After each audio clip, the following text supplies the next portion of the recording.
There's a massive amount of people who still go to therapy after 40 years because they have to deal with the fact that they had an orgasm or an erection or vaginal wetness when something was going on.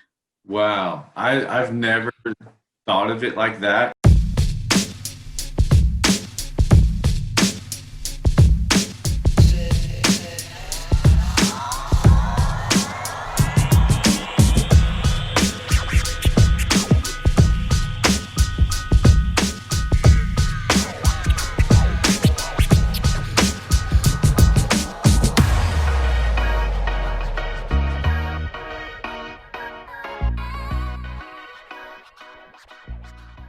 Hey guys, welcome back to another episode of the Jeremy Curson Show. I want to let you know before we get started that this particular episode does cover a wide range of topics, in which some of them are sensitive to small ears. So if you have your kids around, I'd probably not let them listen or watch this episode. With that being said, let's go ahead and get into the interview. All right, guys. Today we're talking about porn. Yes, you heard me right. Pornography. It is a hot topic, I guess, a sensitive one for some, but we're going to be talking about a certain aspect of it, and particularly about how to protect your children from it, and kind of the effects of pornography on young men and people that really in general, not particularly men. But today we're talking with Emily Gaudreau. She is a former Playboy photographer and now an anti-porn activist and sexual abuse prevention educator. She is a woman on a mission to stop the cycle of sexual trauma and open our eyes to the high price we pay for our pornified culture. Emily, thank you so much for coming on the Jeremy Curson Show today. Yeah, no problem. Glad to be here. Yeah. Always love to talk about porn early in the morning. Yeah, right. So let's talk about a little bit of kind of, I guess, your story and how this became a mission of yours. Yeah. So, I mean, everybody wants to know the story, like what happened with Playboy. And so I've been working as a commercial photographer for a long time. I did documentary photography in 35 different countries, kind of post 9/11. And I ended up being sent or going to locations to photograph atrocities, which is pretty much what happens. Like if there's news, and I reached a point where I couldn't take it anymore. And so I went into the commercial industry, where it was more like, I call it hunter-gatherer photographer, where hunting is like hunting and looking for atrocities or strange things, whereas gathering is more like, I'm going to create this scene, I'm going to have this lighting, you're going to stand here and smile and wear this, and we're all going to pretend like everything's the way I want it to be in this moment. And it was a big shift for me because I burnt out. It was ugly in the documentary world, in the news. And I went to the commercial stuff. I worked for Bill Gates. I did a lot of stuff for Rachel Ray and her husband, John Cusimano, on a recording label. And then I got a call from Playboy, and I was like, sweet, just checking off names on my resume. This is cool. Really didn't have any feelings about it. I was like, the women that are there are obviously there by choice. They've got assets that they can use to make money. If that's what they want to do, it's their power, their prerogative. But when I actually, during one of the photo shoots, I had a moment where I just caught a glimpse in one of the girls' eyes, and it was, I don't know if this is a good analogy, but you know, when they have the bullfighters and there's this moment where they see the bull and they're like, oh my gosh, it's just this moment where you just realize what you're doing. And this girl wasn't empowered. This look that I saw wasn't empowered, feminist. It was like a hurt little kid. And it wasn't like, a centerfold or anything. It was a party. Mm-hmm. It was, I think one of them was Albuquerque got the party, UNM got the party school of the year, which I went to UNM. So I highly doubt that was actually a legitimate like award to achieve. But so that's where Playboy went. or Playboy.com went, and they were in like one-piece suits with like their little bunny. Like it really wasn't.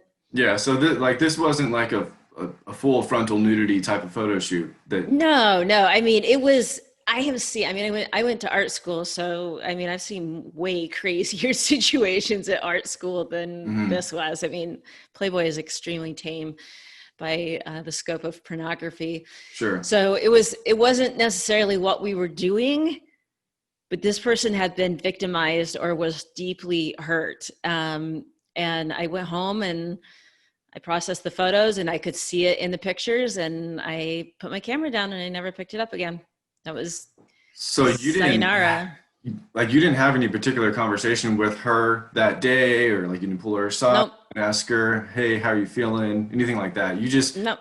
sort of that gut instinct feeling that you could see in the glimmer of her eye when she was there participating in this photo shoot. Yes, it was like a come to Jesus moment. Like, holy crap, you're victimizing people. You're participating in the victimization of people. And, it's like the straw that breaks the camel's back. You know, as photographers, we've got models, they come in, get the clothes on them, you buy, Photoshop. They're just objects. I mean, they're people obviously, but they're objects to get our message across. And I realized that I was becoming part of this Photoshop culture as well. So it was that, and how models are treated on set, and how these girls, how they arrived to that point and where they were going. It's not like they were celebrities and like if Dolly Parton did a Playboy, it's different because she has a career. These girls had nothing and were hoping to get somewhere via pornography. Right. Yeah. And then I had my daughter, and it all kind of came together that this is, there's certain situations that came up, friends, family members that had talked about sexual abuse that they had gone through, and exposure to pornography, different things. I'm like, oh my gosh, like somebody's got to do something. Yeah. And So how old is your daughter now? she's 8 now. Yeah. And 8. I've And got my god kids that I partially raised. They're in their early 30s now. Geez, late 20s, early 30s. And then I have 3 stepkids that are all in their 20s now. So it's like the current child, the yeah. current wild child is 8. Yeah. How long ago did that whole Playboy instance happen? That was in 2008. Yeah. Okay. So, but I mean, a part of what happened is I realized that because it was, we're having economic downturn, whatever, that's kind of like par for the course now. I realized I was taking jobs that I wasn't super aligned with, Mhm. and that's when I was like, all right, I'm done. Yeah. Totally done. So, all right. So you put the camera away. You're done doing those photo shoots. What were those next steps that led you to start this mission? And by the way, for those who are listening, Emily does have a podcast of her own called "How to Raise a Maverick," which is very focused on sexual abuse prevention, anti-porn type discussions. So just want to throw that out there. So, but yeah, what were those next steps that kind of led you into it? I mean, did you start just having discussions with friends? Did you tell some people about that day and start brainstorming, or did like what? It took a long time. There was also another event that happened during that period a little further after. I got another job for a company called Self Serve, and I was photographing their sex toys. This seems like, I mean, whatever. I'm a photographer. I need money, whatever. I'll Mhm. photograph sex toys for you for their catalog. And they had an event. It's a sex positive store. So they had like a Pornapalooza kind of virtual event or something like that. I mean, it was 2008, probably not virtual, but, and I was clicking on some of the links, and I mean, I'm definitely no prude, but it was the first time, wasn't the porn that they had, but it was like, you know, clicking a link to a link, that I had seen really violent pornography, that's not a word, pornography. And I immediately called my godson, and I was like, listen, I know that you have come across stuff like this, and just so you know, it triggered a physical response in me. It was like, I was horrified, but my body was responding as though it was something I was interested in. It was like blood flow to your body parts. And I said, this is the most manipulative trick they can do, is to combine violence with something that's going to arouse your body automatically. It's automatically, you see something sexual, your body's going to go, something sexual is happening.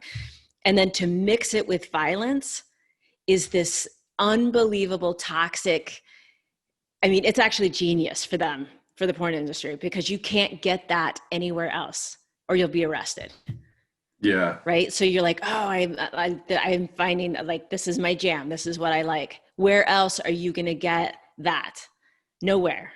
You can't get it anywhere else but pornography and Pornhub and MindGeek, who owns 99% of it. So I think that was the real like snap on the pornography piece, is like, whoa, this is Playboy's nothing. If we could go back to Playboy and that was as crazy as it got, that'd be great. Even though I know that that's what led up to this, but yeah, Playboy is, like you said, it's pretty tame in comparison to others. It's basically just, you know, nude art with some articles for the it's almost erotica. Like the difference between pornography and erotica, it's almost erotica now compared to what's going on. It's hard. It's even hard to say that Playboy was pornography in that regard.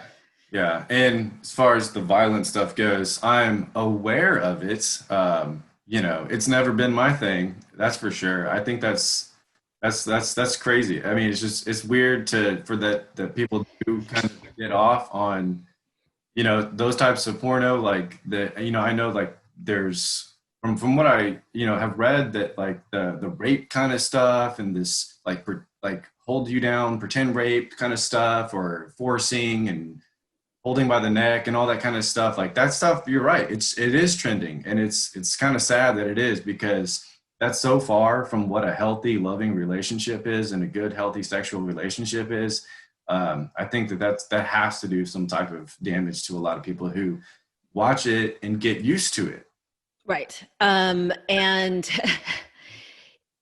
I mean, gosh, my brain just like, I had all of this stuff just hit my inner forehead.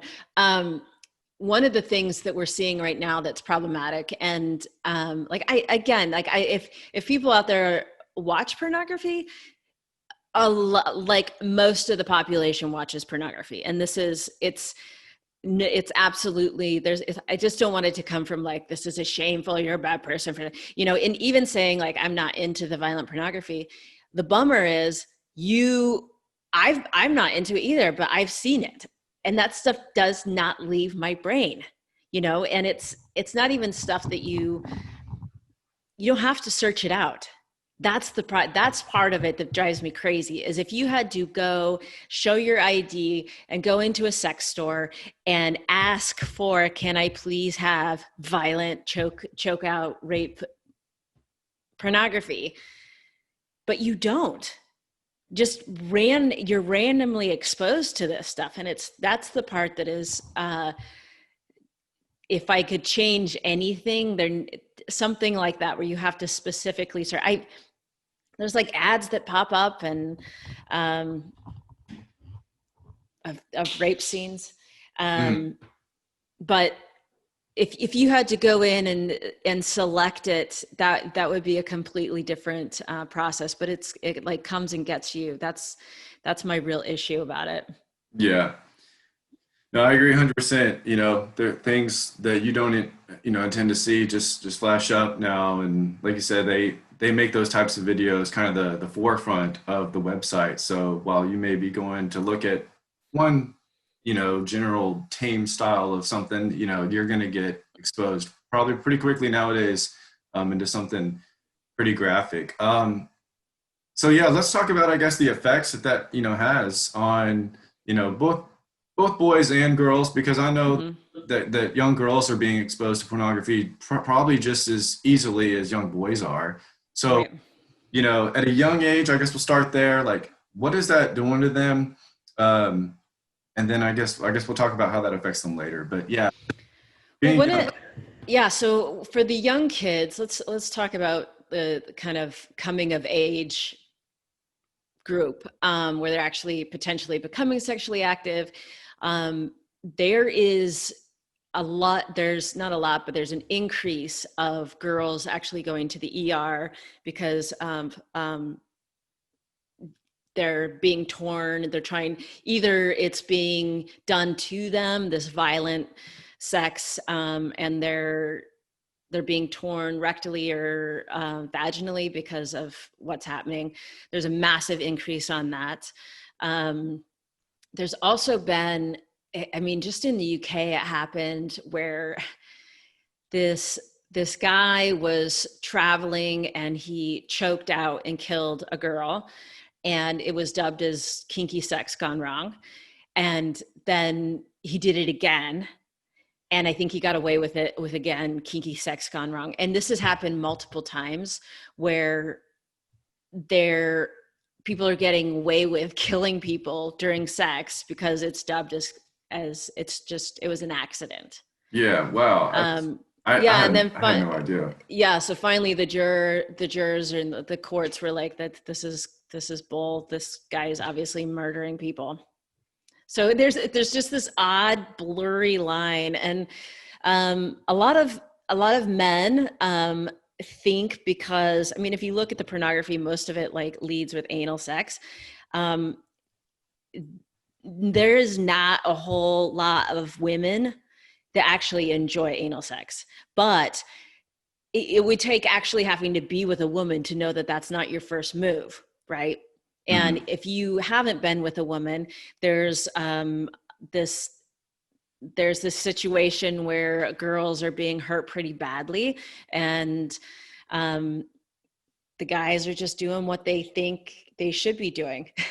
Yeah. Do you think the girls are doing what they think they should be doing as well Yes, by just absolutely. by going along with it and accepting it? Yeah, it looks like that's what it should be, and that's what should feel good. And it's really just not the case at all. Yeah. They're like, the pleasure piece is missing.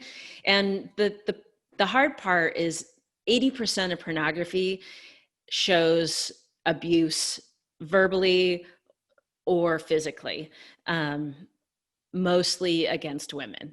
And it's Yeah. odd. It's really odd because we're in this period of time where it's like feminist, blah, blah, blah. But yet you have this going on underneath, kind of this weird undertow of being sexually abused, and this, it's like sexual freedom, but it's not. It's Hmm. completely the opposite. It's bizarre. um yeah, and then there's also the human trafficking, the sex trafficking issues that happen.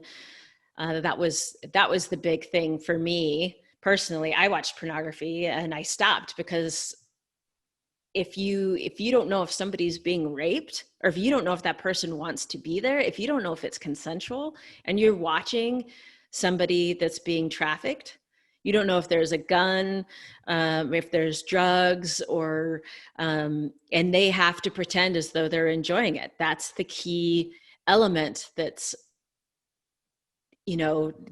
required, is they're being hurt and they're acting as though it's pleasurable. So there's just no way young people going in to actually having physical relationships are gonna are gonna have a good time. And that's what I'm a huge proponent of: have good sex. Yeah. It should be great.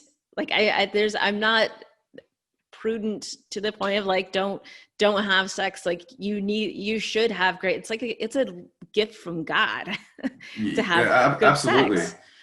Um, like, I guess you were talking about, like the I guess the type of porn that was available, and then the sex trafficking, and kind of like that area of porn that's like not legitimate, not clean, not done.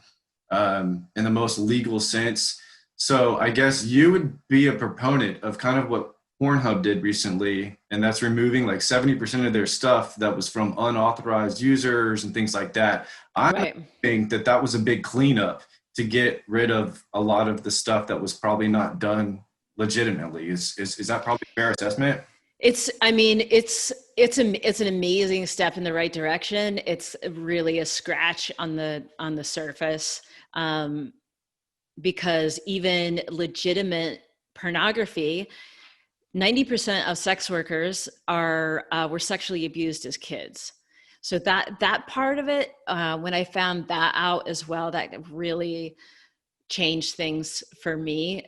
Is that they're there potentially because of something that was done to them as a child, making them feel as though this is how they're going to be accepted and loved, and that their body is for other people. It's not just for them. Mm-hmm. And they don't have control over that. It's pretty disturbing. But I mean, then there's, people ask me also about the OnlyFans situation. And the problem I have with that is not so much the people who are producing it. There's a few problems with that, but the fact that they're doing it because they need money. Yeah.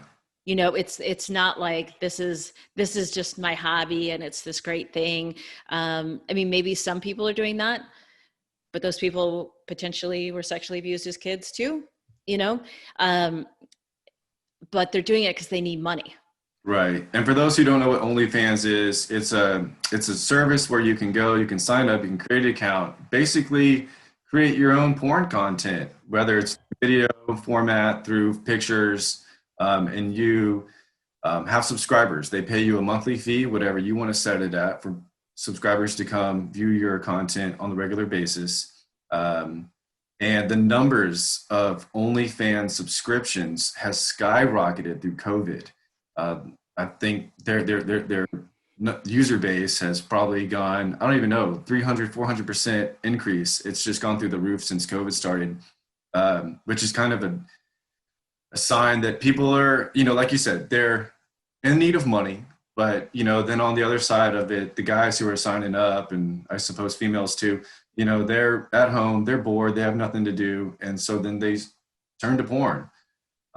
So yeah, I just kind of want to throw it out there for anyone who kind of wasn't sure what OnlyFans was. But yeah, so you have the girls that are doing it just because they need money. I'm sure you probably saw that story that came out a few weeks ago, and it was about, I think she was a nurse or something, and she's working full time. She needed, I think she was a paramedic or something. She needed some extra income, and so she created an OnlyFans account, and then the New York Post called her out and tried to make her look trashy for it. And then a lot of people kind of went after the New York Post and said, "Look, this girl's just trying to make money. Like, why are you trying to vilify her for doing pornography?" Are you aware of that story? No, I haven't heard, but that's it's yeah, it's interesting. I wonder why they chose her to go after, just because she's in a position of providing medical care. Is that what the deal Yeah, is? yeah. I think that's what it was. They were just saying like, "Oh, look at this girl. Like she's a nurse supposed to be helping with it. Maybe it was some coronavirus cases. I don't know. But either way, they tried to trash her and say, that she was wrong for doing that. And I guess that's all subjective, but it was to the point that they called her out on it, and she was like, "Look, hey, I'm not your typical sex worker kind of person. Like, I'm just in desperate need." Yeah, For I'm trying to pay bills. Single Yeah. moms. The problem I have with OnlyFans is, because I do a lot of coaching and calls with parents. Hmm. There's some folks doing, like, say, dominatrix type work with kids in the house. Oh, yeah, yeah, yeah. So they also, it's not just solo. Sometimes they'll do solo stuff. But that's the one part, because the whole thing about pornography is, honestly, all I care about is the kids, you know? and the fact that people are sexually abused and they end up doing pornography, that's where it gets me. Adults, there's really not a lot we can say or do for adults doing this, It's more about just that early childhood exposure, and then kind of turning that into yeah, it's sexual abuse. Kids yeah, exposed to pornography, it's sexual abuse. When we have cases of kids being exposed to it, we treat it as though it is sexual abuse. We get play therapists because it can become a pivotal moment for them if it's not dealt with properly. And people underestimate it. It's like, oh, I saw porn when I was a kid. What porn did you see? Because I saw Playgirl when I was in elementary school. It was literally a naked man. mhm, I think he was like in a shower. That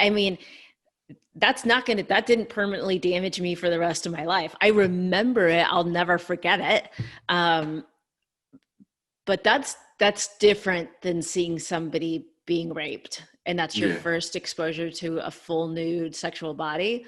yeah, Whoa, being choked yeah. out and raped, like that's Or even just kind of sometimes, I think sometimes like the it's like the situation that porn will like portray.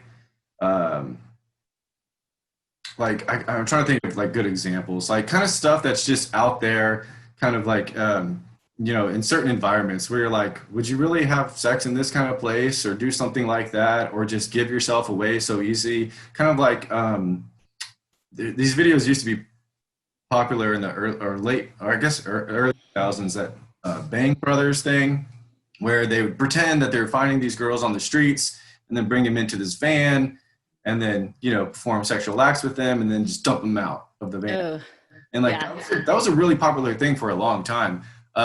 And so I guess I bring that up to say, like, you're teaching young men to just like utterly disrespect women and look at them as complete, just tools for your own, need to get your own satisfaction, and then they're nothing. So to dump them out. And I don't know, personally, I never really liked that whole aspect. Isn't it weird? Isn't it Yeah. strange that women?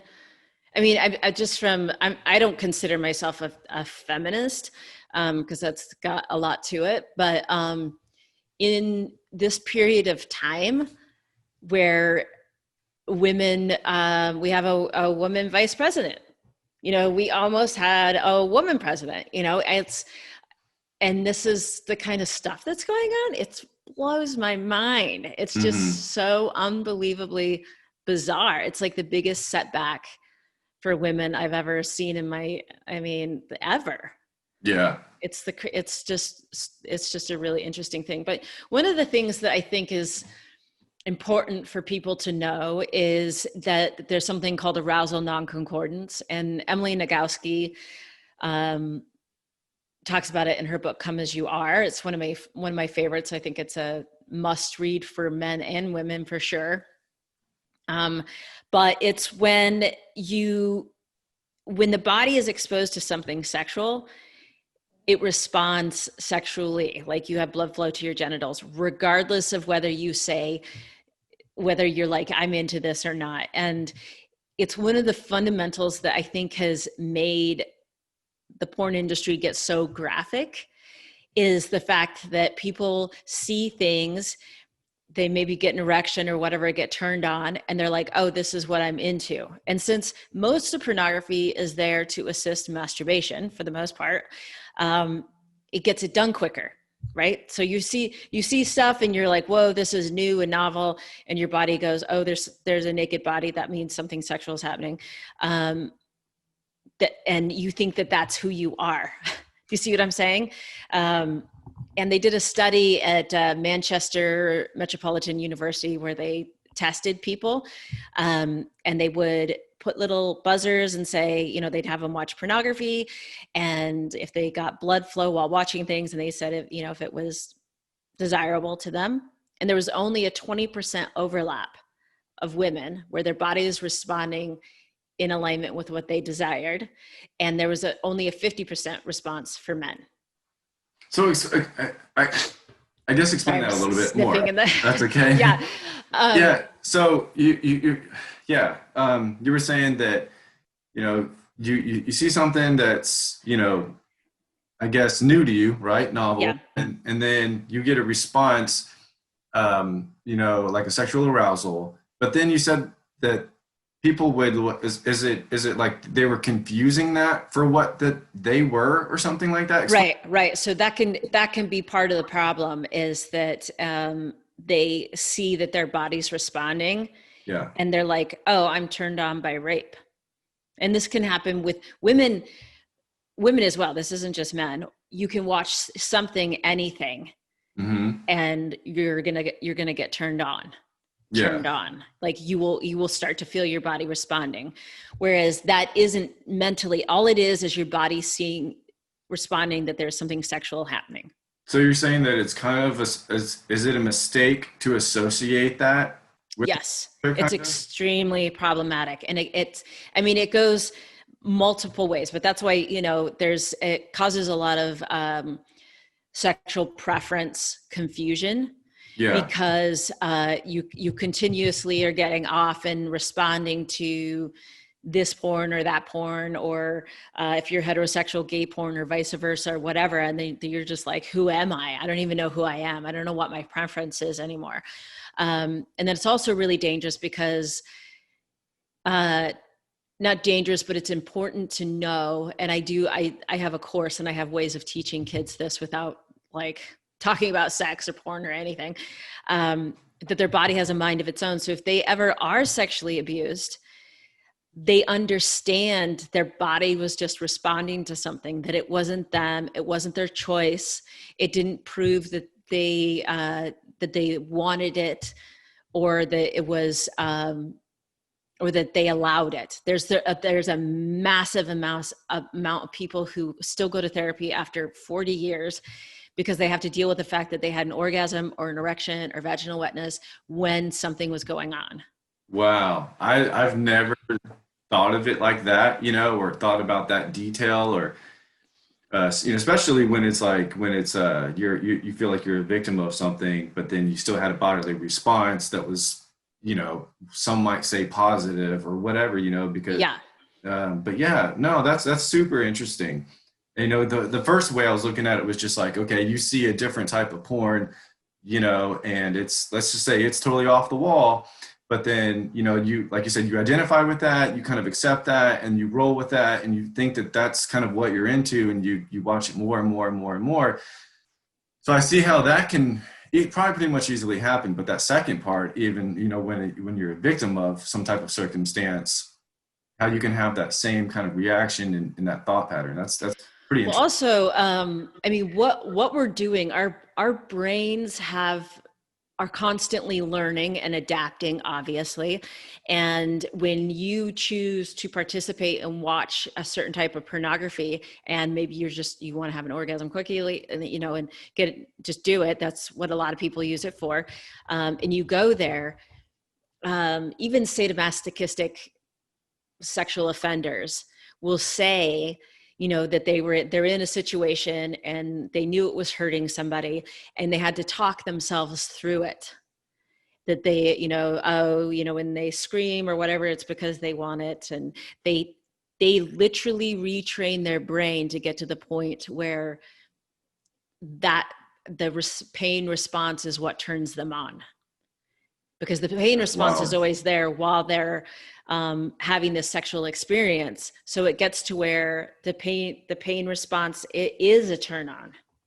And they've done studies with rats as well. I mean, where they had them the orange smell while they were mating, and they got it to where the rats were then attracted to things that had that orange smell.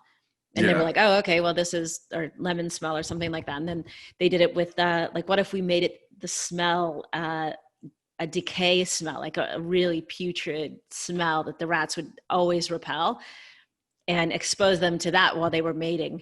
And that became the smell that they were attracted to. Do you see what I'm saying? So it was like, that's what started to turn them on. So you have You have to protect your sexuality. I know it sounds weird, but Yeah. So no, that's really fascinating to me. So is there a way that some might do some work to reverse kind of some of that? I mean, it's hard, obviously you yeah. can't unsee things, but can you kind of like, talk yourself into an area where you're like, look, that was an area that I should not have gone down. Yeah. I had no business watching it. It's not the reality Excuse me. everyday, sexual relations and like how do you reverse yourself out of that and get away from something that maybe is just a pretty toxic style of pornography or something that, some people get into an area where they're like, this is not what I wanted for myself in life. This is not the type of pornography that I thought I would ever be into. I am, and I feel shame for it. I don't, I'm not happy about what I'm viewing. I'd rather just watch something simple. But so like, how do you begin to reverse out of it and kind of coach yourself that was wrong or not, wrong? Just not the direction that you want to go. You're like, okay, wrong turn. Well, first of all, I mean, this is going to sound super, super obvious, but you just need to stop watching it. And there are some ethical porn sites, but you pay for it. A lot of people go down the free porn route, and that's just, you're going to get whatever they send to you, right? Because they want to get you hooked on something that you're going to have to pay for. Right. But be very selective. I mean, I think there was a site for a while called X Art that had really high quality, beautiful, heterosexual. I mean, whatever your jam is. I don't want to put people in but get it to where that is, you have more control over what's being put in front of you. And it's hard because the problem with pornography, and this is the problem with the kids, you can't detox from it. I mean, meaning what? Meaning you can't, if I were to do heroin, I could go to a detox center and I can detox from it. I can get away from it. I can get it out of my system. Yeah. But you can't get porn out of your mind. Once you see stuff, it's there forever. I mean, I don't know about you, but I have stuff that's like comes up at bad times. I'm like, oh my gosh, like I can't, and I also work with a lot of people and I hear a lot of stuff. And once stuff goes in your brain, it does not come out. Right. So, I mean, just being, it's like it's like our food, choose to consume wisely. And focus your energy on actually having sex with a real human. Yeah. You say is a good start, Yeah. Well, stop watching other people have sex and participate in sexual activity yourself. Yeah, for sure. Gosh, I mean, there's so many areas to go down this topic, isn't there? I mean, you said have sex with a human. I immediately with the robots and how that whole thing. Oh gosh, yeah. That's kind of becoming a trend, and that's disconnecting us from real people. And then just masturbation, and to begin with, is a big disconnect from people. I guess we'll go there, and then there's, like I said, there's so much to talk about. But yeah, I know that there's a huge problem amongst men, grown men and even young men alike, that they're addicted to pornography. They can't stop every single day.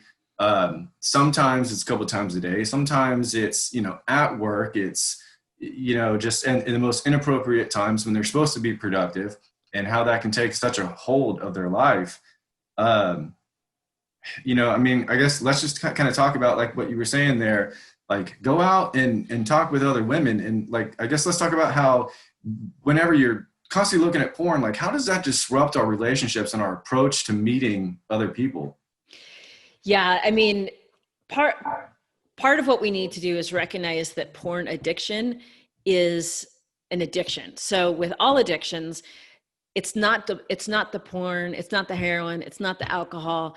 It's something else that's going on psychologically because you can get addicted to exercise, you can get addicted to food. There's people who pull their hair out, it could go any route. That's just your chosen flavor of addiction, and it needs to be treated just like any other addiction. Just as if you were addicted to heroin, you need your detox period as much as you can. Like I said, it's not like it's ever going to leave your brain, but you need to stop your habit, and you need to figure out why you're not able to sit with yourself and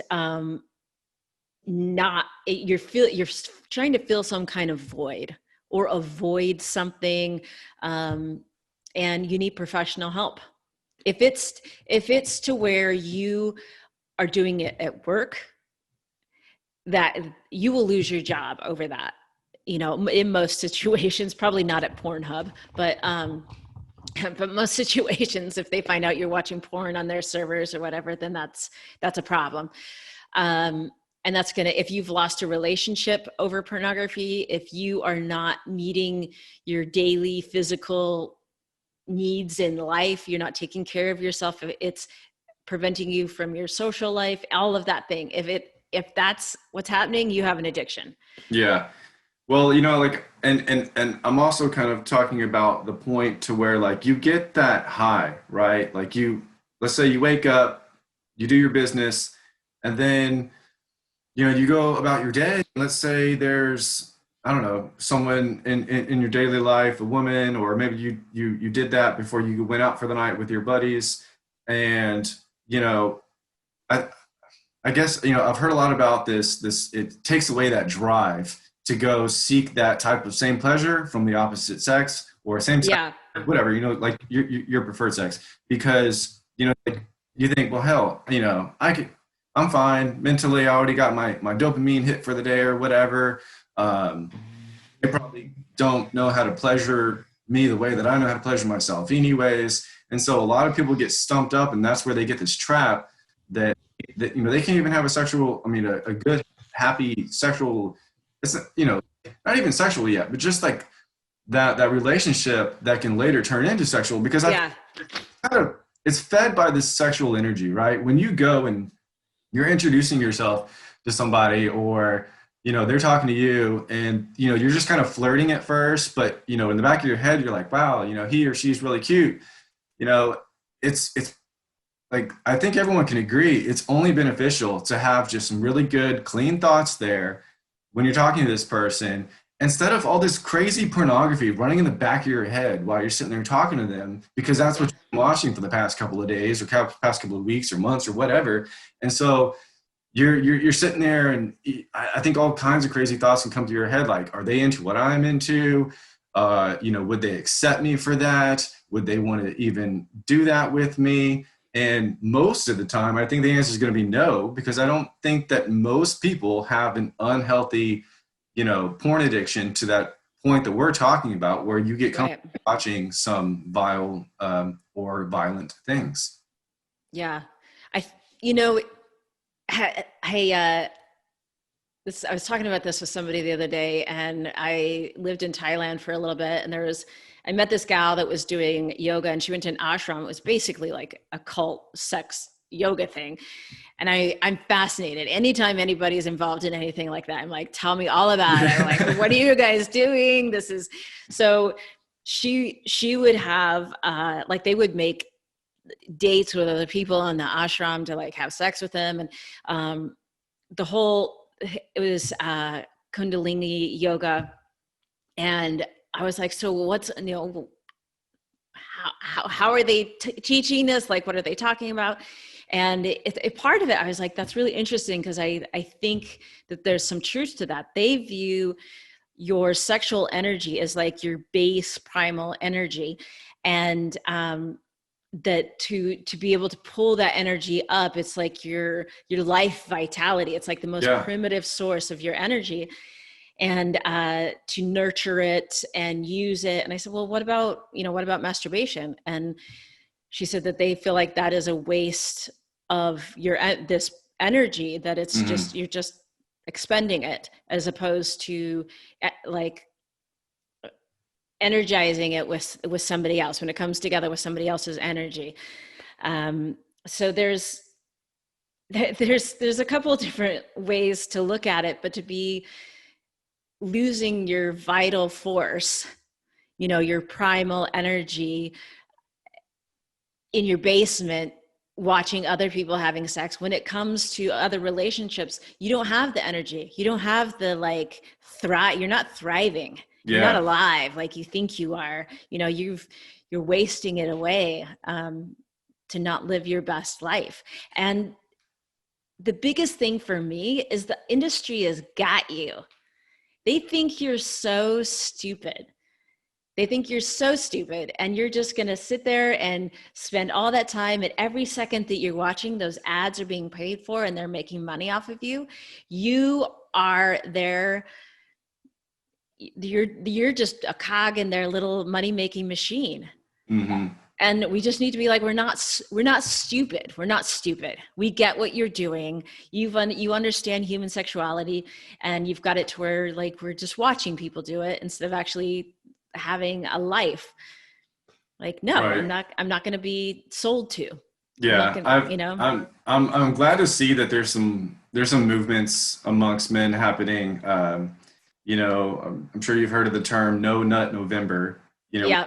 Around, and all the guys kind of start spreading that around, and that's probably a positive thing because they're purposely trying to get away from it, to not look at it for the month, anyways, at least. And then some people kind of use not ejaculating as, like you said, holding in this primal force. So Yeah. I'm seeing more and more things about this term like edging, which is like, having sex, but not to the point of orgasm. So it's Interesting. Yeah. yeah. I'm not sure how much you've heard about that. I mean, it sounds kind of hard. Most guys be like, wait a second, wait, what? Hold on. What's the point? But the point is to hold in that vital energy. And so there's a movement of guys who purposely go and they'll do maybe, I don't know, you can call it a week or a month or, however long. They just test themselves. How long can I go without ejaculating? And if it happens through wet dream, they say, well, that's fine because that was natural. It was completely out of my control, and it was my body doing its own natural release. So, again, don't know how much you've heard about all that, but yeah, I've heard a little bit. I think but I like it because it's kind of toying with this idea of it being your vital force and going out and putting that, I know people who are in sales who use that kind of stuff to give them this like bravado, right? bravado. Charisma. Yeah. I mean, Yeah. there's a lot to it. Their sexual energy and sexuality is so underestimated. It is so underestimated, in the sense of, some people, like some people are very like, oh, whatever, it's just pornography. I'm just doing this thing. But the effects of somebody being sexually abused or touched wrong or whatever they'll never be the same for the rest of their life, potentially. Yeah. And it could be one thing, one touch. It is so powerful. It is unbelievably powerful. Countries have been brought down by this stuff, and you're in your basement masturbating. Like, no, this is like your powerhouse, Yeah. do amazing things with it. Your athleticism, your business, like pull that energy up and like do something great with it. Right. I agree 100%. So I guess we'll talk a little bit about kind of, your teaching and your coaching towards parents and everything. And a second ago, we were just sort of talking about a natural approach, right? As in just holding in on your own, energies and such. But explain how you use kind of nature to explain sexual predators and pornography. Yeah, so we're going to switch gears. We're going to go from like, we're talking about Kundalini yoga and masturbating in your basement, and then we're going to go like parenting mode. Totally different jam. Yeah. So my kind of pedagogy with teaching kids as we go outside, it really is like the birds and the bees. The reason that it just feels better to be outside in the natural world as much as you can, to be talking about this stuff. Just take things into the light, and it takes everything down.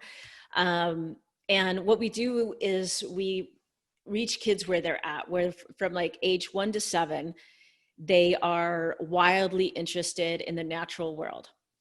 So we're going to teach kids about predators, and this is going to help them when they're online, to like ultimately when they get online, prevent sexual predators.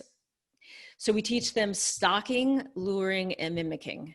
So we'll go to the zoo, you can talk about it with dinosaurs, anything like that, and teach them how predators in the natural world work, and call them predators and say, look at the lion is stalking the other lion. It's lying low. It's making sure that it can't be heard or seen, or there's camouflage, or mimicry, and luring. We do this at our house all the time. I tell my daughter, the dogs won't come inside. I'm like, lure them in. Just figure out how to integrate those vocabulary words in so they understand the meaning of them. And I'm working right now. I haven't figured out a really good way to do it with the young kids, but the kids need to know what blackmail is. Stalking, luring, mimicry, and blackmail are the words that predators, those are the key things that they need to know. And then from like 7 to 12, their world is a little bit more socially driven. So you can be like, remember how we talked about predators? They stalk, they lure, they mimic. People do that too. And you can take them to Cabela's and be like, it's like the perfect place. Like people are predators too. Yeah. And then So I'm sorry. I was going to say, but like you teach kids kind of what each one of those looks like, both yes. in the natural world and online. Yes. And then ultimately, we teach about like when they're with other people, they're stalking, luring, and mimicking. They know you want ice cream or a puppy, or you want to be a model. That's a big one. All kinds of trafficking comes from that. Or you want to be popular, or you want to get on a team, or there's all kinds of luring that can happen there. And especially online, the stalking. Can somebody stalk you? You're putting a lot of information about yourself. Are they pretending to be somebody they're not? Are they mimicking something? Obviously, that's a huge problem online.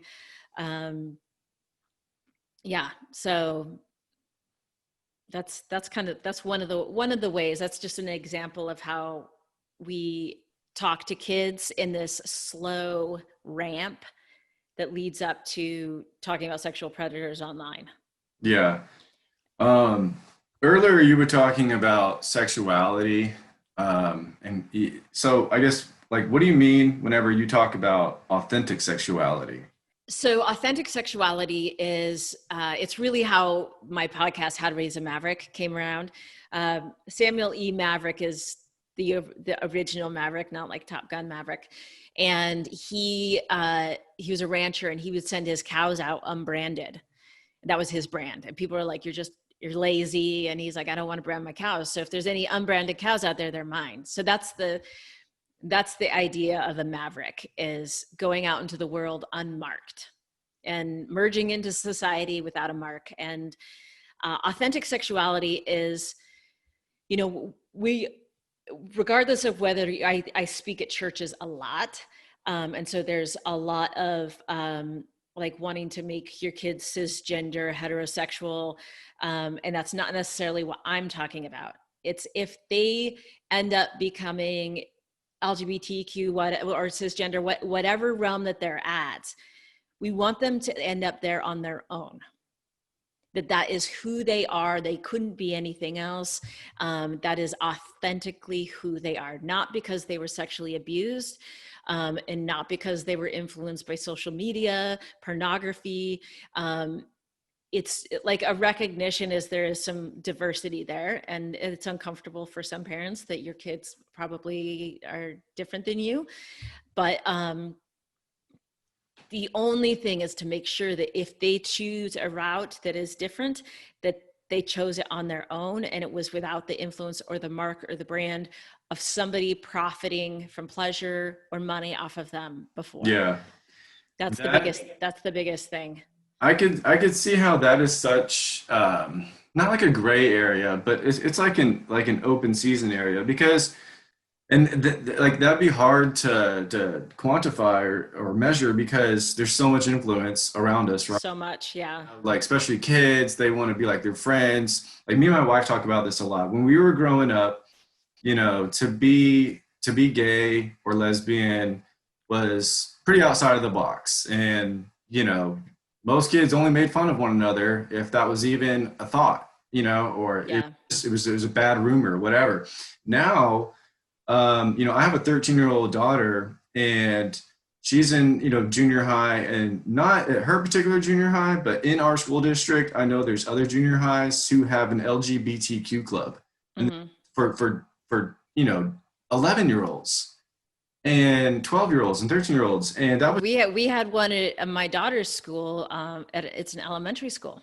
really, yeah. And that to me, it kind of just blows my mind, and I'm not making a judgment, but I don't know how these kids are coming up into their own authentic sexuality when you have clubs like that are, it seems like promoting, and it seems like there's a lot of propaganda, there's a lot of voices in their head, there's a lot of other influence, there's other kids who want to be a part of it. And so it just sort of kind of comes onto them. And then next thing you know, 50% of the girls at this school are all lesbian or something. And it's like, well, are you, or are you just kind of going with what's happening right now, the trend? Well, porn's got a massive influence on that as well, Yeah, I believe you. especially, yeah. I mean, um, especially like girl on girl stuff is like everywhere, right? Yeah. Everywhere. Um, and that's seen as being sexy and everything else. One thing that we're seeing right now that's really interesting and a little bit scary is there's been like, it's like a 400%, some crazy, I don't want to give exact numbers, but it's this massive increase on girls transitioning to boys, Yeah. transgender boys. And even just like 10 years ago, it was, if there was a transition, it was usually a boy. And their parents were like, yeah, from day one, like he wanted to wear his sister's shoes. He said he was a girl. Like they called it gender dysphoria. There was gender dysphoria from the beginning. It was like blatantly obvious that this person this was coming. Yeah. This group of people that we're seeing now that are coming in and wanting transitioning, and it's not just being, it's not just a sexual choice. It's a gender. It's a gender choice. There's no history at all. There's never been any indication of any gender issues or gender bending or anything like that going on leading up to like the year that this happens with these girls. Most of them are the girls that are of concern, and they're wanting mastectomies, they're wanting puberty stunting hormones. It's like a big shift. They do not want to be a woman, and they want physical changes to their body to become men. And that there's a couple books that are out there, but it's like, it's a little bit of a hysteria. They're finding clusters of it, Mm-hmm. of the girls doing this, like their friends are all doing it. And I mean, it's one of those things where I think if you're not a super hot woman, we're not allowed to say that there's tomboys anymore. It's like, if you are not if you're not a lesbian, you can't be like a tough girl, like you can't be a tom girl. Mm-hmm. No, you have to have your brand. You have to be this branded cow. You can't just be like, no, I'm like, why do you even care what sexuality I am in elementary school? That's the problem with it, is they feel like they have to have a title. And the reason all of this has happened, and it is for a good reason, LGBTQ plus, blah, blah, blah, blah, blah, everything except for cisgender heterosexual, is because they need titles like that for the civil rights, for the rights movement of the gay lesbian community. Mhm. that they can't be discriminated against because of being transgender or this or that or that. That's why those titles need to be there, not to shape children into these roles. You Yeah. know, it's a civil rights issue rather than the Right. children becoming and forming into this issue. So, do you think that those clubs are an overall net positive towards these kids? Or do you think that maybe they need to be seeking advice from, I don't know, their parents or a psychologist or just somebody else other than this club that seems to pull their peers in together with a sense of encouragement? Gosh, I don't, you know, it, this wouldn't be even a discussion if we didn't have massive issues with um, people that weren't considered normal being strung up and killed and bullied and um, in the past. You know what I'm saying? If we didn't have those issues before, I don't, you know, I don't know. I don't know if it helps, if it hinders. It's it's hard, you know, with our school. You know, I definitely didn't think that it was appropriate, but one of the mothers that was there had a kid that was transgender or was a boy and became a girl, not through any physical transitioning. And I asked her, I was like, you know, how, are you having problems? Like, what's, you know, why is all this happening? There's like one person in the school, and now we have this like club, we have this thing going on. And she was crying, and she was like, you know, we didn't know anything about this. We weren't saying anything like this. She just did this. This wasn't nurture. This was absolutely nature. And there was a birthday party that she was invited to with all the girls, and it was a sleepover, and all the girls got to sleep over, but she had to go home um, before the sleepover. She was the only one that wasn't allowed to sleep over. And it was like absolutely devastating. Just interesting stuff like that, where you're like, how do you navigate this? Yeah. Um, I don't know. I think the kids, schools should not be a place for sexual expression. I don't really feel like in general. Yeah. I mean, I would agree. Like, it's not why I send my kids to school every day. No, and if they are that way, I mean, I feel like what's happened is the schools feel like they need to do that they need to be the providers for that.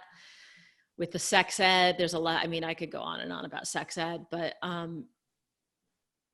it needs to be the parents. It needs to be a parent family role. And parents need to accept if their kids are gay, to not ostracize them and throw them out. You want to talk about where sex trafficking victims come from. Most of them are taken off the street. And a lot of From them, being kicked out of their homes, nothing yes, did with their chosen lifestyle or something. right, exactly. So it's Oh, like, if you want to prevent sex trafficking, you know, make your home safer than the streets. yeah. Well, that makes a lot of sense. What are some of these common mistakes that parents are making, you know, like when it comes to protecting their kids and teaching them? Um, Gosh, right now, I mean, this changes almost, like it changes monthly. I just go off of like the calls that I get. One of the biggest things right now is not treating pornography like sexual abuse. It's grossly underestimating the effects of pornography on kids. And your kids are going to see porn, and it's not going to be like, okay, now you're 18 and, you know, you're going to see some stuff. It's not like that. They're going to see it at the worst time, in the most unexpected ways. Grandparents' house are a classic unexpected, because they don't have any Hmm. parental controls. Um, and when a kid sees what we're dealing with right now, is when they see the pornography, they're acting it out on other kids. So what ends up happening is you have somebody who I consider sexually abused, and then you also have somebody who is being sexually abused, and they could be living in the same house. And it's a very, very, very complicated situation. And it's one that most of the time could be prevented. Kids are getting the phones too early. And if you give your kid a smartphone, you are saying, I am willing to talk about how anal sex is maybe not the first move on you know, I'm going to talk about blood play, fisting. I'm going to talk about all of that stuff. If you're not willing to have those conversations and sit down and explain all of the whole world of pornography to your child, then do not give them a phone. You've got to wait as long as you can. It is it's literally, they're walking around with, he basically just handed them Pornhub. Yeah. And after the age of 12, they can get into everything. So Yeah. monitor. We, my wife and I, we try our best. I was very reluctant to give my daughter, who's 13 now, we gave her a cell phone. She must have been, I think like at first, she might have been like 10 or 11. We gave her one that wasn't a full smartphone, I think. Yeah, so good. Yeah, Yeah. exactly. Like people need to really do that. That's the Yeah, that was smart way. the first start, like, cause like, yeah, I guess to your point a second ago, like these kids don't need a full blown computer in their pocket. I mean, if you want to call your kids after their basketball practice, that's fine. Get them a quick flip phone or something, right? They're The Gab phones are great. GABB. okay. Gap phone. All right. Yeah. You can take pictures, you can call, you can text, but you can't send pictures, which is important because Yes. people are getting into, like, talk about that blackmail stuff. Yeah. Just do what you can to make sure that they can't send nude pictures, because that can send them down a rabbit hole, and you will have no idea. You will have no idea that your child is being trafficked right under your nose. Wow. Yeah. So a little time goes on. My daughter begged and begged. She finally got her smartphone, but my wife takes it up from her every evening. Sometimes goes through some messages just to kind of see generally what she's talking about with her friends. I'm not the biggest fan of that. I think it's a little bit of invasion of privacy, but whatever, to each his own. But my daughter's asked me for Instagram account. And I said, no way. Like, you're not getting Instagram Yeah. for quite a while because there's just way too much stuff on there that's, it's not exactly porn. Instagram's pretty good about not doing like, not showing porno like Twitter or Reddit will, right? Yeah. Like right there. But it's still almost there. And there's a lot of influence in these girls, and they just want to act like they're Instagram models and be half naked with, like hardly any clothes on. So I'm not letting her get an Instagram right now. But that's not to say that she still doesn't probably see some inappropriate stuff. I know she does probably see some fairly inappropriate things, like on Snapchat. She follows friends that have, dirty mouths and talk about all kinds of inappropriate things. And So one of the things that we have to understand is the fact that these kids were raised on this stuff. They are wicked savvy. There's all kinds of ghost apps. Even us getting their phones and taking them up and looking through it, they know.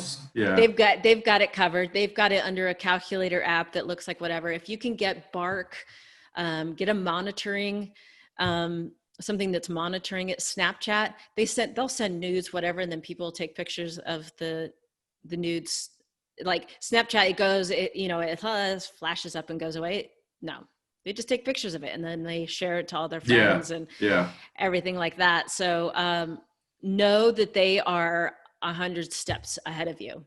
Yeah. And on your website, you have an area where people can go and download a PDF, I believe. And that is, it's a bunch of tools to help monitor their internet usage. Is that correct? Yeah, it's kind of a quick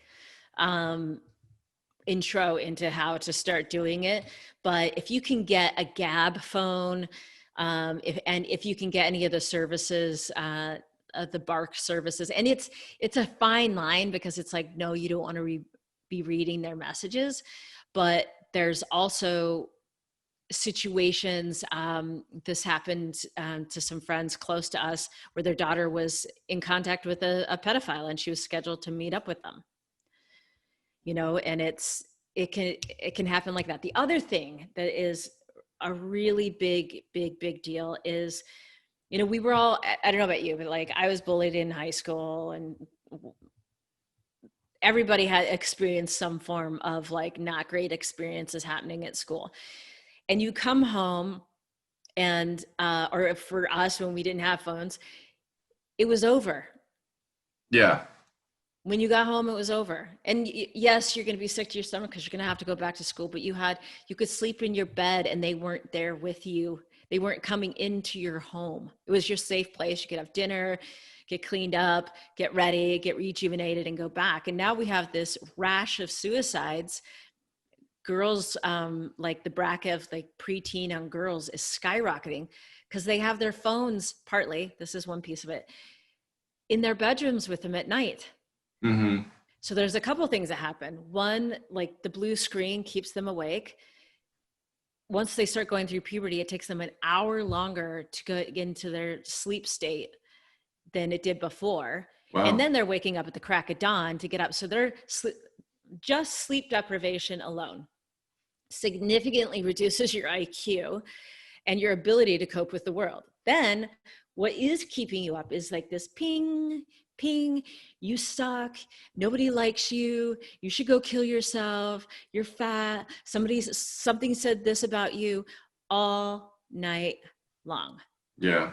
I mean, it's worse than any torture. Of course they're going to commit suicide. Your brain, Yeah. we can't handle, nobody can handle that. Right. I try to tell my daughter all the time, like, having your social media apps and whatever is one thing, but I tell her, I'm like, turn off your notifications. Because every time Yeah.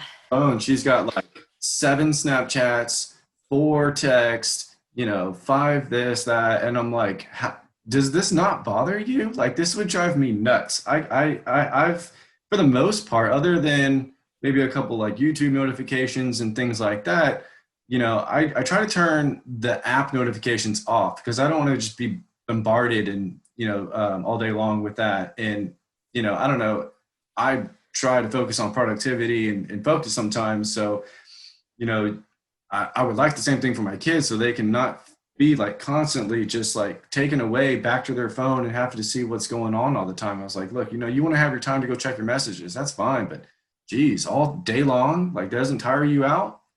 You should, have you watched Social Dilemma? No, I haven't. I'm aware of it. I just haven't taken the time to sit down and watch it. Yeah, I'm pretty sure it would be good for her too. I can't remember. I don't think that there's anything in it that's lewd, but it's a good explanation by the creators, people who actually created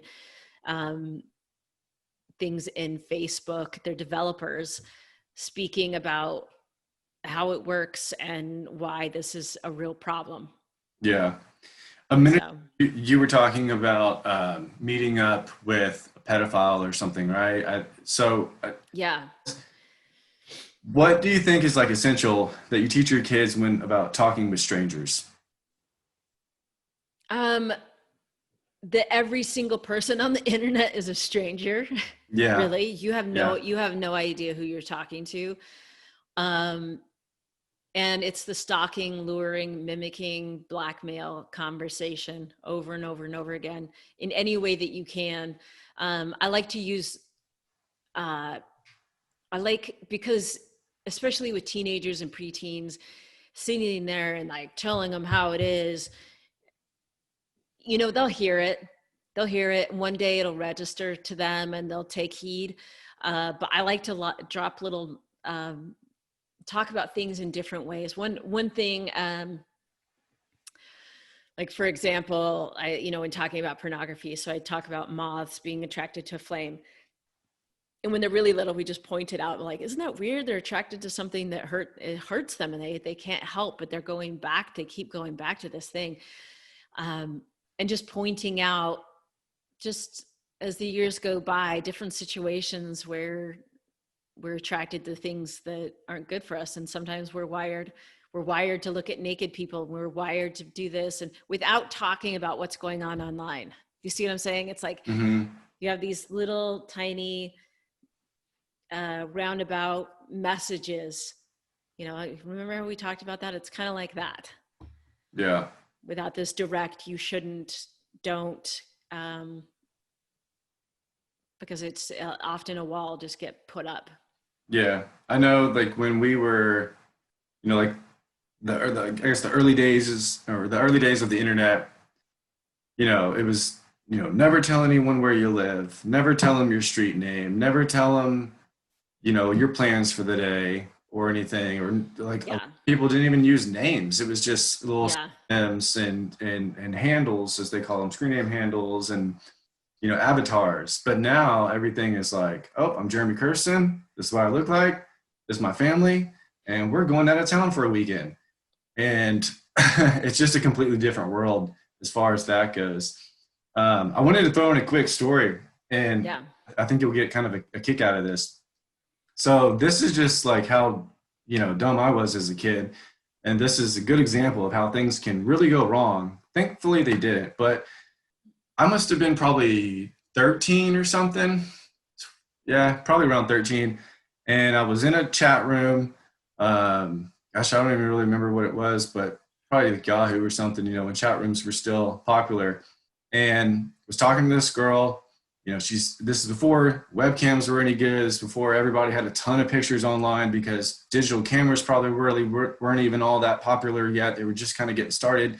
So it's like, hey, got a pic? And it's like, yeah, I have one pic on my computer. So we sent a pic back and forth. And then, you know, I'm dumb enough. I gave her my street address and was like, yeah, you know, come over and hang out. And I didn't even believe that she was going to. So the next day I wake up and my mom's like, Jeremy, there's some girls here to see you. And I was like, what? Who could that be? And I go to the front door, and it was her and her friend. And she was, I think she might have been, I don't know, 15 or 16. You know, I guess she was 16 because she was driving legally, maybe. I don't know. But she drove from Alvin, Texas, over to Northwest Houston, which is about an hour and a half drive. So her and her friend, two young girls, get in the car. They don't even know if I'm real, probably, you know? Right. Or how old you are. Yeah, or how old I am or anything. So two young girls come to my house, and so that's big danger, red flag number one. And, for everybody. Yeah, for them, for you, Yeah, and then I'm inviting a stranger to my house. That's another huge danger. And yeah, it turned out to be whatever, kind of normal, I guess. It's a weird story.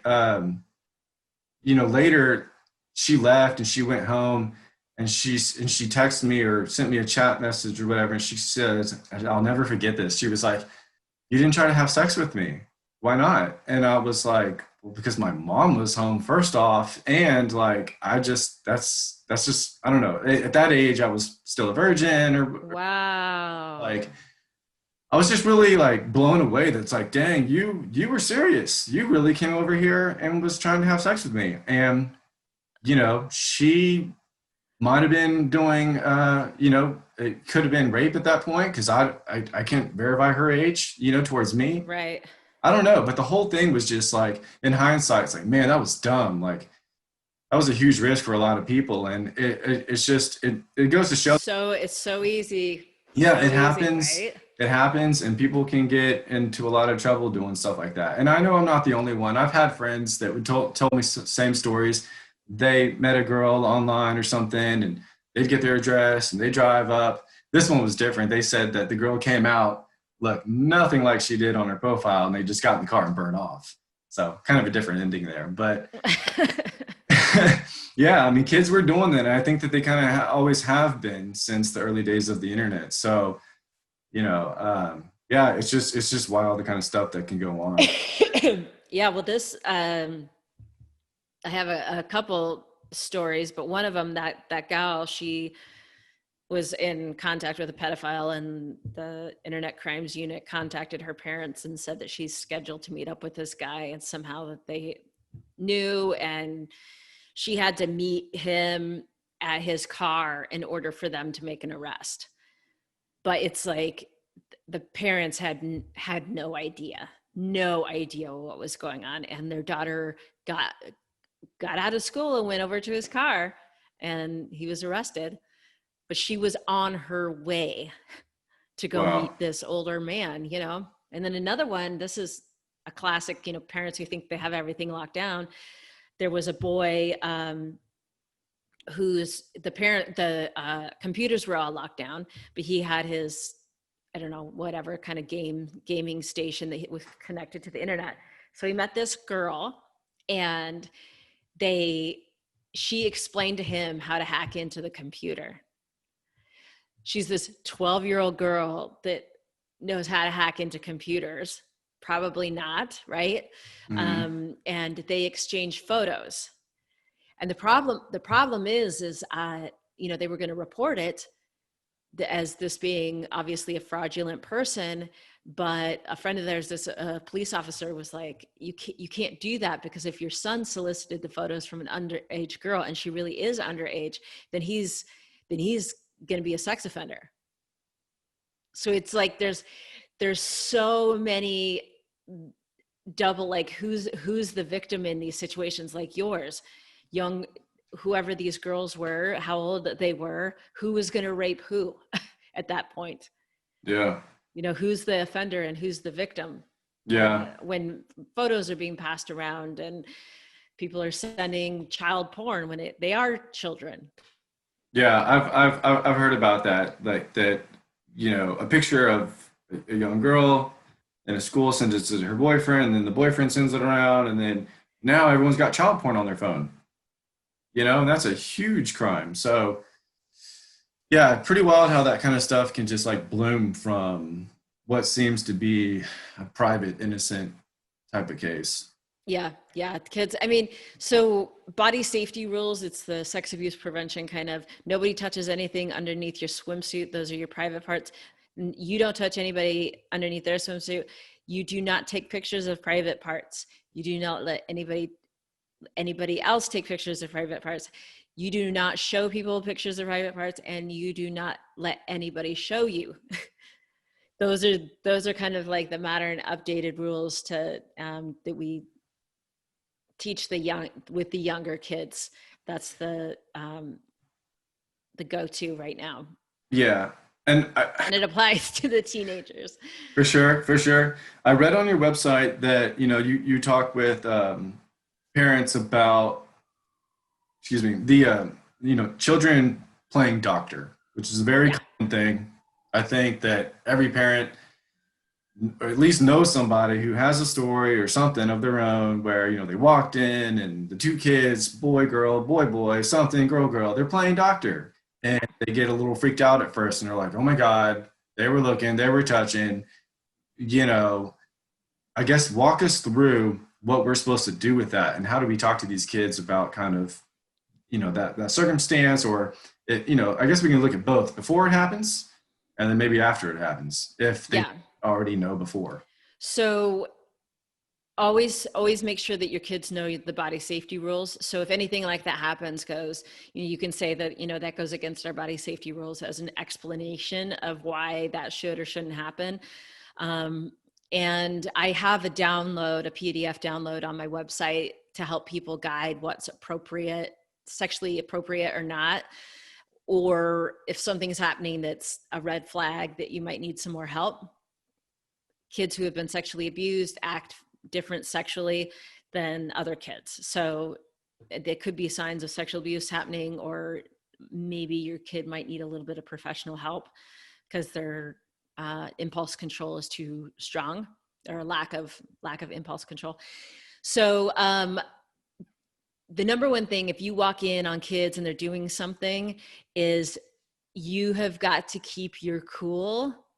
You have to be cool as a cucumber. You just have to say, okay, guys, I think we should go into different rooms. Why don't you watch, you know, I'm going to put a movie on here, make sure everybody's safe.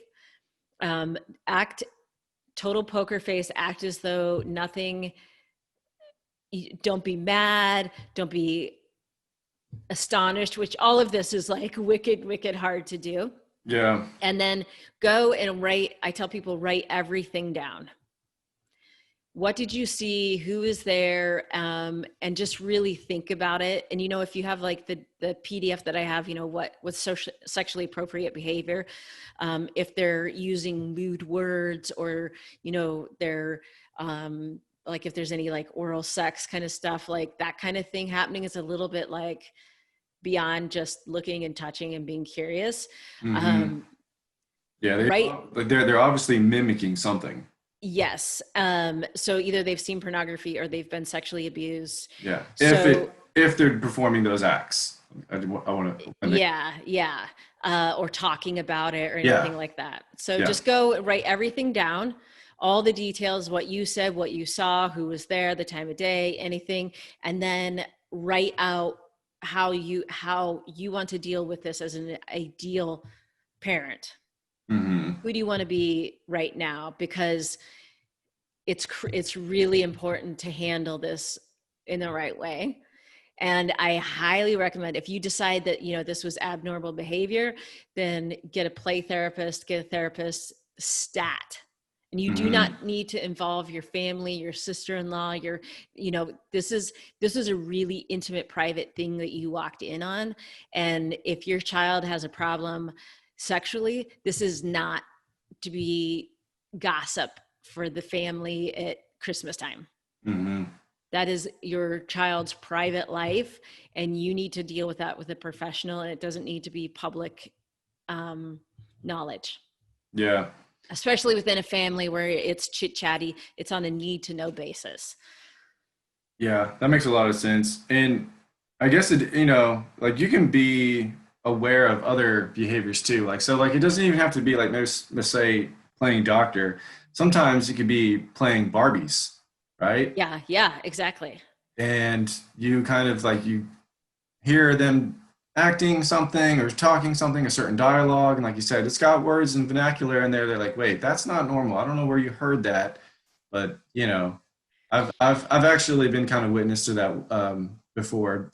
It was many years ago. My daughter was probably around 5 or 6, um, and she had a friend over, and it was the friend that had the Barbie dolls. They were, like laying down horizontal, and my wife didn't hear much, but when she walked up, she heard the word sex come out of her friend's mouth, and At 5 or 6? Yeah. yeah, her friend was like 6 at that point, and it came out, and she was like, yeah, I mean, she didn't throw a huge fit, kind of like you were saying, like she didn't like blow up, but she was just like, hey, I think it's time, you go home. We don't talk like that over here, and I'm gonna just let your mom know that you're on your way home. And that was the last time that girl came over. Yeah. And we were just, me and my wife were like, oh my God, like, where did she get Whoa. that from? Yeah. What kind of, and it's not to say that we even think she was being sexually abused or anything. She was most likely, in my opinion, I could be wrong, but she was probably just watching too many rated R movies and, Mm. not really understanding what she was seeing. Yeah. I, Yeah, that's a good example, especially if she's using the word sex yeah. at that age.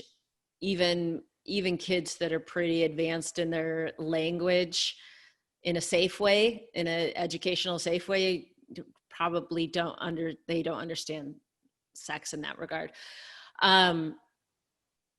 Yeah, that's interesting. I mean, I have one of my clients had their daughter was doing something similar with the Barbies, and she was freaking out about it. And the one thing you need to remember is kids can pick up if like something's serious. So you have to act like something's, if you want more information, you just make it like it's not a big deal. Yeah. Like, oh, what, it's like, what were y'all playing? Yeah, just tell me about that. What Yeah. about that? Don't say, were you playing, don't interject any ideas. Were you playing that they were doing private things? You're leading them somewhere. Uh, Do you see what I'm saying? So yeah. like forensic child interviewers, I don't know if that's the right word, but they're trained very specifically on how to ask kids. So tell me more. If you say like, were you over at so-and-so's house? Did you see this? Did you see anything like that? Like, you're actually changing their memory.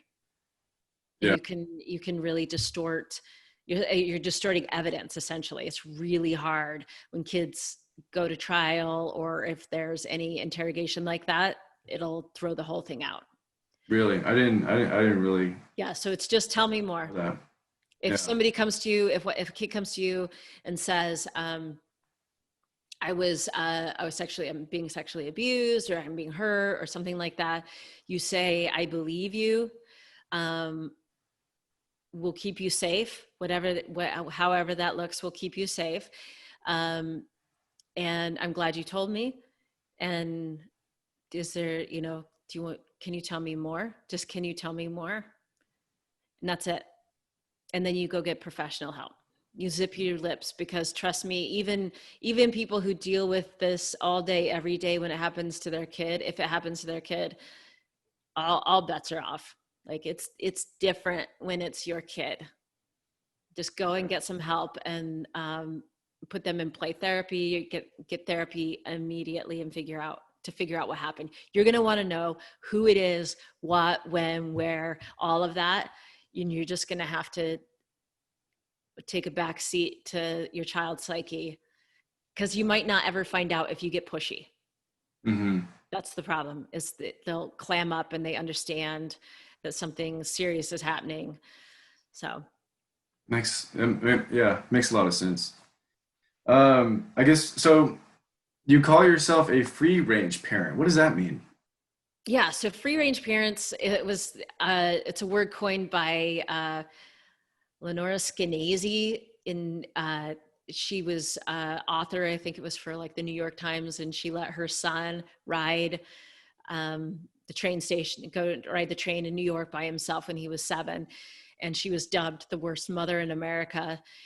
And it's this idea of raising your kids in, a lot of the fact that I'm a sexual abuse prevention educator means, I know Lenora and I love her. Doesn't fall in line with what the work that she does necessarily, but it's like, my daughter talks to strangers all the time. From the time she was tiny, I would send her into a restaurant and have her get a table for us. It was things like that. I send her into the store to get stuff for us. She, if she's in a group of kids, she can ride her bike around unsupervised, as long as she's in a pack of kids. It's letting the kids go out and experience life. It's like the opposite of quarantine. It's like life in the 50s, like climbing trees, getting into trouble, having an amazing childhood, and not being overprotective. And it can be done and prevent sexual abuse at the same time. I'm not worried about kids outside. I'm not worried about kids outside riding around in packs of kids, riding bikes and getting in fist fights or whatever might happen. I'm worried about kids sitting at home on the internet. Yeah. Well, okay. So, but what about the bad influence of friends? Going into their house or for extended periods of time, and it's like you aren't there. They're at their friend's house. You don't know what they're doing, what they're watching, what video games they're playing, what movies parents have on, anything like that. Sleepovers is a big thing. So, like, how do you combine being free range and trying to have, let your kids have that freedom, but also, having some type of hand on what is going into their minds? Yeah. So the thing is it depends on the age ranges. After the age of 12, you are relinquishing a lot. And at that point, you just have to have a good level of communication with your kids. Mm-hmm. And your kids are going to see porn at other people's houses, and all kinds of other stuff at other people's houses.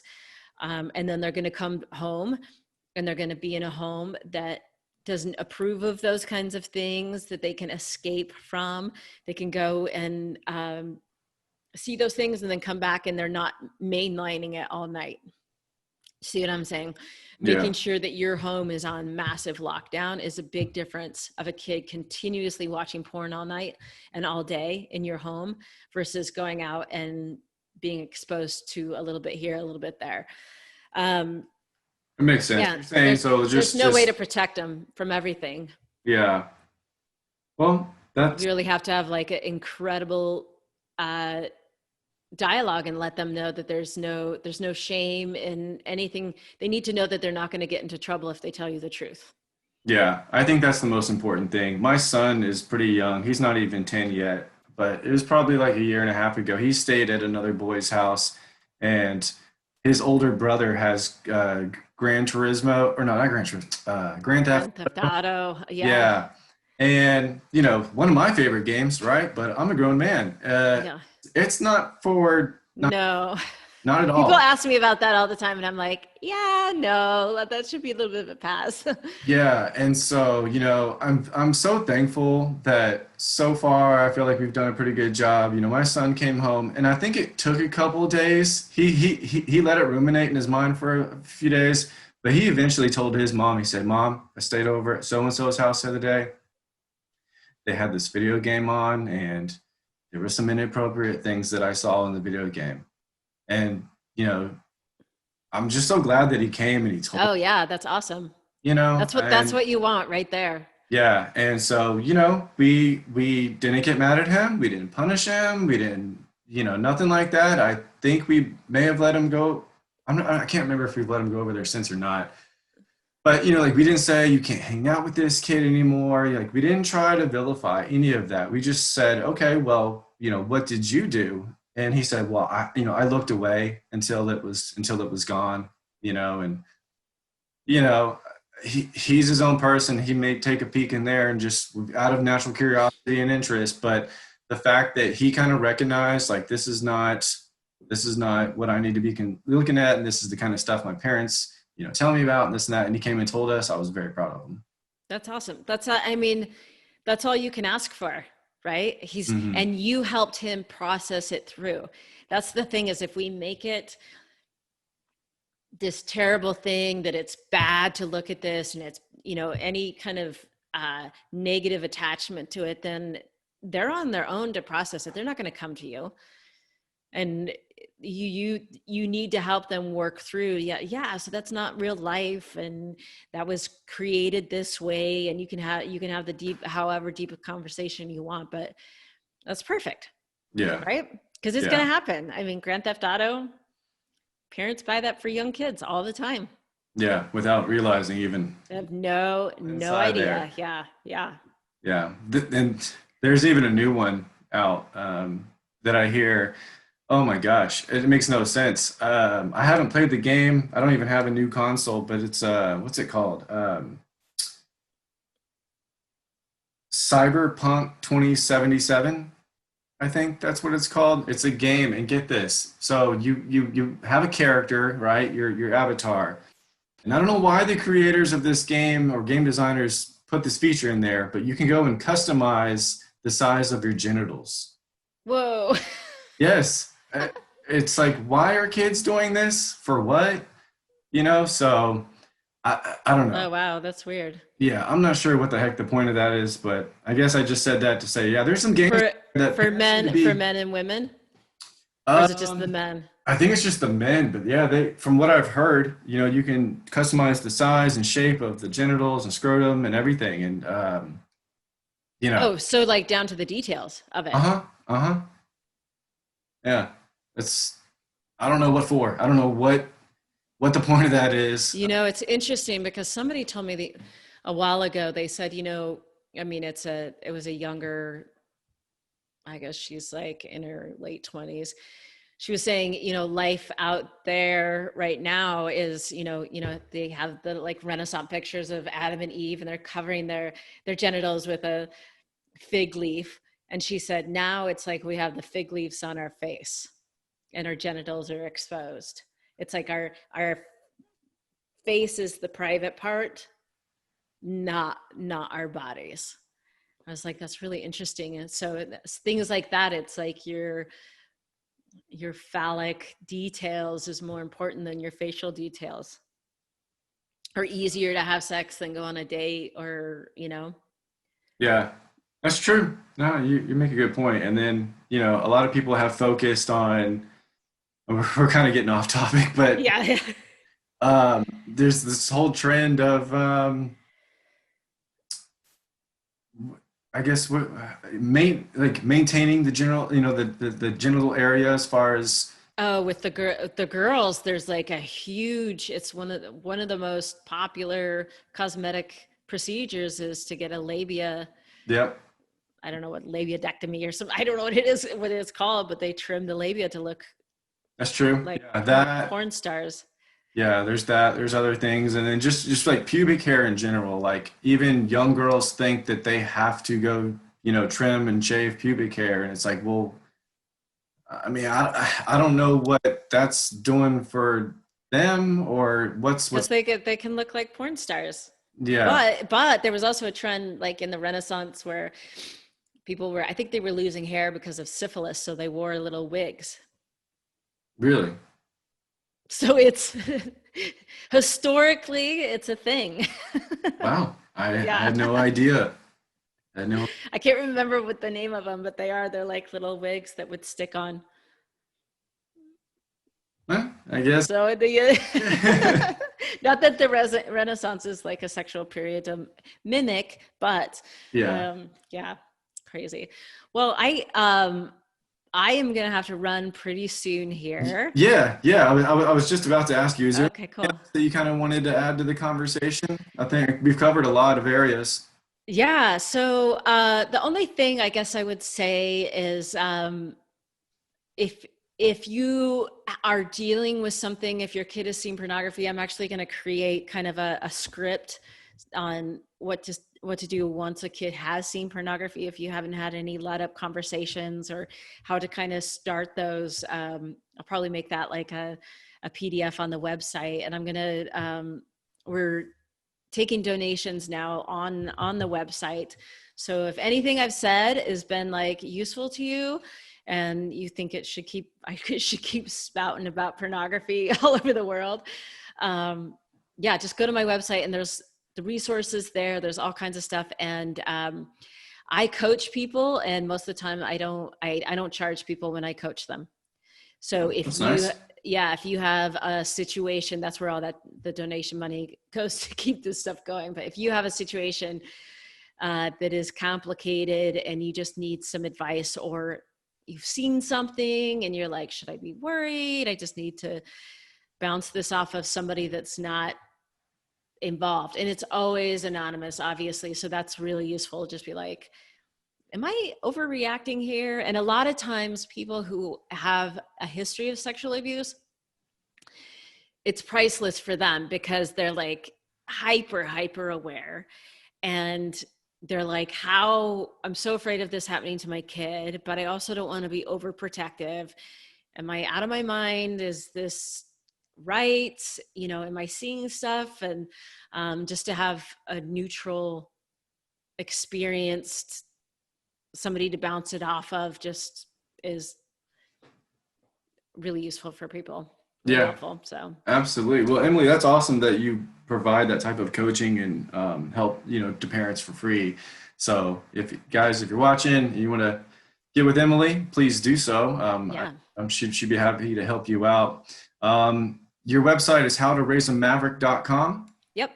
And That's where else where I'm sorry? that's pretty much the hub for everything. And I'm on Okay. Instagram, Facebook, and obviously the podcast, but you'll find all of that right on howtoraiseamaverick.com. Awesome. Emily, thank you so much for your time. It was a really Yeah. fun time and I know. good discussion. And I hope, we can do something again in the future. And, good luck to you and Cool. endeavors. And thanks again. I appreciate it. All right. No problem. Take care, guys. Bye. All right. Bye-bye. Well, what'd you think? Do you have any similar experiences with protecting your kids from pornography, or maybe coming across it too young or something like that, let me know down in the comments below what you thought of the video and if you have anything to add to the discussion. Be sure to subscribe to the channel if you haven't already by hitting that subscribe button. Smash that like button so we can get more people to view this video as well. And if you haven't already turned on the notifications, go ahead and hit the notification bell now. And we also have a newsletter coming out, so go ahead and subscribe to the newsletter by clicking the link below. And if you enjoyed this video, I have more like it. I'll link them right here and right here. And until next time, guys, take care.